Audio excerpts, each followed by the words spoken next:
We all know the story. It was Christmas Eve, babe, in King Arthur's court. The Green Knight said to Gawain, "Won't see another one." Then he grabbed his axe. Okay, I'll stop. And no, in the original version of the 14th century Arthurian legend, Sir Gawain and the Green Knight, the gigantic green-clad figure rides into Camelot atop his green horse not on Christmas Eve, but on New Year's Day. Granted, Arthur and co. are still celebrating Christmas at the time, and the Green Knight, who arrives with an axe in one hand and a holly branch in the other, asks if anyone would like to partake in a Christmas game. Arthur's nephew, Sir Gawain, also pronounced Gawain, accepts this invitation and soon finds himself standing over the Green Knight, axe in hand. He lets the axe fall and, with a single stroke, beheads the giant. Ever so calmly, the Green Knight retrieves his severed head from the floor and, before riding off, reminds Sir Gawain that he must meet him at the Green Chapel in a year and a day so that the game can be completed, so that the Green Knight can get his chance to return the blow, as had been stipulated. When his day of reckoning nears, Gawain goes in search of the chapel, but has a slight detour at the castle of a mysterious lord by the name of Bertilac de Hautezere. When Bertilac goes out hunting each day, his wife attempts to seduce Gawain, but to no avail, though he does accept a green sash from her, which he keeps a secret. The next day, Gawain is guided to the Green Chapel and submits himself to the Green Knight. After 2 fake-outs, the giant brings the axe down upon Gawain's neck, but only nicks him, a wound that could have been avoided if not for the whole sash incident. Still, Gawain has passed the test. The Green Knight's game is over. After revealing himself to be the Lord Bertilac from the castle, twist, the Green Knight proclaims Sir Gawain to be the most faultless man on earth. Or so the story goes. But what if the Green Knight of Arthurian legend has another secret identity? Or rather, what if the character is rooted, in an earlier literary figure?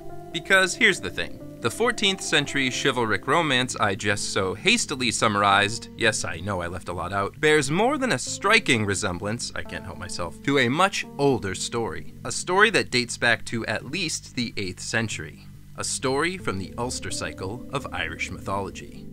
In the Fled Bricrenn, or Bricriu's Feast, the scheming Bricriu of the Poisoned Tongue brings together 3 of Ireland's greatest heroes, Lugh Borda, Conall Cernach, who is featured in my previous video on Cernunnos, and Chulainn, with the intention of having them fight over who should receive the champion's portion of the feast. The heroes face a series of challenges, including one that sees them seeking out a colorful locale, the abode of yellow. From there, the heroes are guided to a loch where they encounter a giant shape-shifting wizard named the Terror, who proposes that each hero take a turn chopping off his head with an axe on the condition that he be allowed to return the blow the following day. In some versions of the tale, Lugh and Conall agree to the initial chopping but refuse to submit their own necks to the axe. In other versions, they refuse to participate at all. Regardless, it is Chulainn who is the only hero brave enough to complete the challenge. The Terror brings the axe down on Chulainn's neck, not once, not twice, but 3 times, only with each of these strokes the blunt edge of the axe is facing downward. The sovereignty of the heroes of Erin to Chulainn, the Terror declares, in the champion's portion without contest. And while the story could have ended there, Lugh and Conall refute the verdict, a recurring theme, and the 3 heroes travel to the castle of the Munster king Cúroy mac Dara for yet another challenge. At the castle, Cúroy is notoriously absent, leaving his wife, Blanet, to put the heroes through their paces. And I'd be remiss not to mention that in a separate but related tale, Blanet actually has an affair with Chulainn. But I digress. After successfully defending Cúroy's castle from a bunch of monsters, Chulainn is once again declared worthy of the champion's portion, and once again the other heroes refute this result. The story finally concludes in Evan Macha, seat of power of the Ulster king Conhor Magnessa and his Red Branch warriors. An axe-wielding giant shows up on consecutive evenings, challenging the heroes to yet another round of the beheading game. Chulainn naturally wins again. Only this time, after striking the hero with the blunt end of the axe, the giant reveals himself to be none other than Munster King Cúroy in disguise. Twist! So there you have it, an extremely condensed version of the Irish tale Bricriu's Feast. But the parallels between it and Sir Gawain and the Green Knight should seem obvious enough, as should the parallels between the Irish character Cúrrói, aka the Terror, and the English character Lord Bertilac, aka the Green Knight. But is the latter really based on the former? Because there is one detail here that doesn't quite square: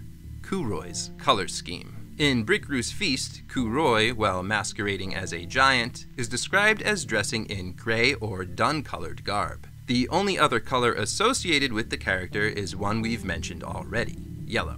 To quote from the final chapter of Bricriu's Feast, titled The Champion's Covenant, "They saw a big uncouth fellow of exceeding ugliness drawing nigh them into the hall. To them it seemed as if none of the Ultonians would reach half his height. Horrible and ugly was the carle's guise. Next his skin he wore an old hide with a dark dun mantle around him, and over him a great spreading club tree branch the size of a winter shed, under which 30 bullocks could find shelter. Ravenous yellow eyes he had, protruding from his head, each of the twain the size of an ox fat." End quote. Now, depending on the specific manuscript, the story appears in several, it is either the Irish term óir or lacht that is used to signify the color of Cúrrói's mantle. And both of these terms unambiguously mean grey or dun. Indeed, these same terms are used in two other Ulster cycle tales which refer to a disguised Cúrrói as, quote, the man of the grey mantle. However, and this is an important however, there is an Irish word for grey that can also mean green: glas. And this is precisely the word that is used in a later Irish folktale, The Green Knight of Knowledge, which sees the titular knight challenge a hero to 3 consecutive games of cards. Upon losing the third game, the hero is given a year and a day to discover the Green Knight's dwelling place, or else his life will be forfeit. A similar folktale appears in Wales, this one titled The Green Man of No Man's Land, in which it is specified that if the hero fails, his life will be forfeit by way of forfeiting his head. To quote scholar Alice Buchanan, all this seems to point to the word glas and its double meaning as the probable reason why the famous grey mantle of the Irish saga becomes the green vesture of Arthurian romance. End quote. For those seeking further etymological evidence for the connection between the British Green Knight and the Irish Cúrrói, consider that in the Champion's Covenant chapter of Bricriu's Feast, the disguised Cúrrói is referred to repeatedly, specifically 20 times, as bachlach, meaning herdsman or churl. And is it just me, or does bachlach sound conspicuously similar to the name of the Green Knight's lordly alter ego, Bertilac, which, it should be noted, is sometimes given as Berkelach? Nope, not just me. Buchanan points out that while the Green Knight's real name first appeared as Berkelay and Bertollet in printed texts of the Vulgate Merlin, quote, there is a possibility that the original French form was Barcelac, about as close an approximation as one could make in French to the Irish sound Bachlac. End quote. Etymology aside, there is also the symbolic nature of these two characters to consider. And in this case, that nature is, nature. Some have argued that both the Green Knight and his Irish predecessor Cúrrói are representations of the Green Man. The Green Man, also known as a foliate head, is a design motif consisting of a face surrounded by leaves and/or other plant matter. In some cases, there are branches or vines sprouting from the orifices of said face. And while the term Green Man wouldn't be coined, at least not in its modern usage, until 1939 by folklorist Lady Raglan, Green Man-esque depictions can be found across cultures as far back as the 2nd century CE, as evidenced by the presence of this sculpture discovered in the ruins of the ancient city of Hatra in modern-day Iraq. Staying in the Middle East, it's worth mentioning that some scholars have argued that the Islamic figure Al-Qadir, whose name means the Green One, may have played a role in inspiring the Green Knight, courtesy of cultural intermingling that took place during the Crusades. However, given that the Irish story Bricriu's Feast predates the Crusades, this seems unlikely. What's more, despite his verdant moniker, Al-Qadir wasn't associated with vegetation, but with the sea. putting him at odds with Lady Raglan's reckoning of the Green Man, which sees the motif as a representation of a pagan vegetation/fertility deity, one associated with rebirth and the return of spring. And that's the interpretation that some have sought to apply to the Green Knight in Curoi. The former is the more obvious candidate, given his green attire and the holly branch he bears, and his beard that is described as resembling a bush. But remember, the disguised Curoi does carry a giant tree branch into Evan Macha, and earlier in the tale he's seen wielding a giant club, which is typical of Green Man depictions in English folklore. Then again, Curoi may have helped inspire those very depictions, which wouldn't become ubiquitous in England until the 16th century. And when you consider that the character of Curoi also predates the first appearances of foliate-head green men in Irish and British architecture, which started cropping up in the early 12th century, it's hard to peg Curoi or his literary descendant the Green Knight as somehow being offshoots of this vegetal tradition. To quote scholar George Lyman Kittredge, whoever gave the Green Knight that color first, whether the English poet or some French predecessor, was influenced, of course, by current folklore. And that folklore may have descended to the innovator in question from primeval ideas about the forces of nature. So much we must grant, but that is all. Neither the Irish author of The Champion's Bargain nor any of his successors in the line had any notion of associating the challenger with Celtic, probably arboreal deities, Archean groves, spirits of vegetation, or the annual death and rebirth of the embodied vital principle." End quote.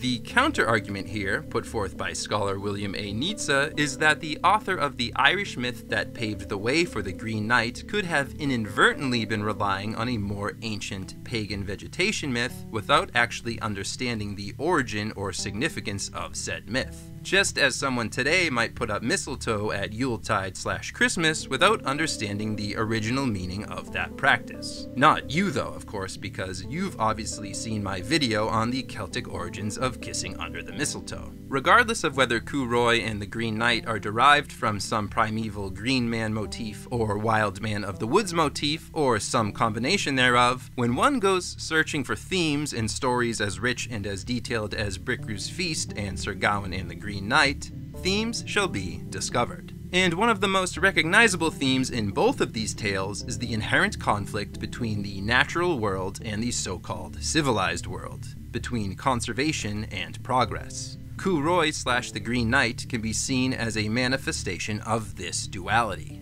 An unkempt giant with a wild sanctum on the one hand, a regal gentleman with a stately castle on the other. With the Green Knight in particular, this duality is also present in the form of golden threads woven into his green garb, as well as into the sash that's gifted to Sir Gawain. Indeed, director David Lowery is on the record as saying that the conflict between nature and culture is a central theme of his film adaptation of the tale, 2021's The Green Knight. A film that was, incidentally, or perhaps not incidentally, shot primarily in Ireland. And a film that opens with the following lines delivered in voiceover. "Look, see a world that holds more wonders than any since the earth was born. And of all who reigned o'er, none had renown like the boy who pulled sword from stone. But this is not that king, nor is this his song." End quote. According to Lowry, his choice to portray King Arthur and Queen Guinevere as sickly in his film was meant to show that nature, ultimately, will always win out. So, to return to our original question on the Green Knight's origins, in a broad, transcendental sort of way, it can be argued that the character was born of nature, and thus belongs to the earth. While in a more grounded, literary way, the character was born in Britain, but still there's no denying he has Irish roots. Just like Shane McGowan. See how I tied that all together?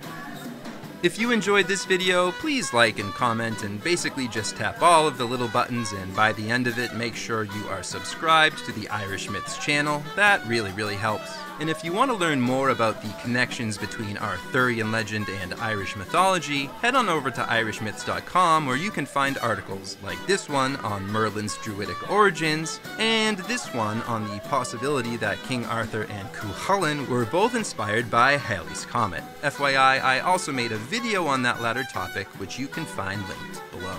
As always, my name is I.E. Kneverday, editor of the short story collection Neon Druid and creator of IrishMyths.com. Thanks for coming out.